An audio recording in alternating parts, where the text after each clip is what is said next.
করেছিলাম শিম আলুতে পাবদা মাছের ঝোল। এর জন্য পাবদা মাছগুলোকে আমি নুন হলুদ দিয়ে মাখিয়ে নিয়েছি। এখন গরম তেলের মধ্যে পাবদা মাছগুলোকে খুব ভালোভাবে দুপিঠ কড়া করে ভেজে তুলে নিচ্ছি।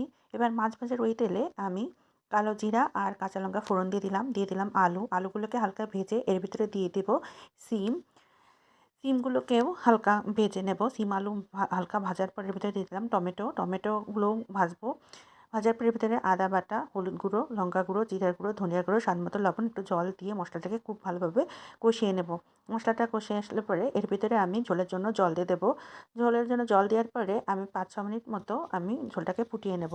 এরপরে ভেজে রাখা মাছগুলো ঝোলের মধ্যে দিয়ে দেবো এবং খুব ভালোভাবে নাড়িয়ে চাড়িয়ে মাছগুলো ঝোলের মধ্যে ডুবিয়ে দেবো, যাতে মাছের মধ্যে মশলা টশলা সব ঢুকে যায়। এরপর মাছগুলোকে একটু উল্টিয়ে দেবো। নামানোর আগে ধনিয়াপাতা কুচি দিয়ে একটু জাল করে নামিয়ে পরিবেশন করে নেব। হয়ে গেল আমার শিম আলুতে পাবদা মাছের ঝোল।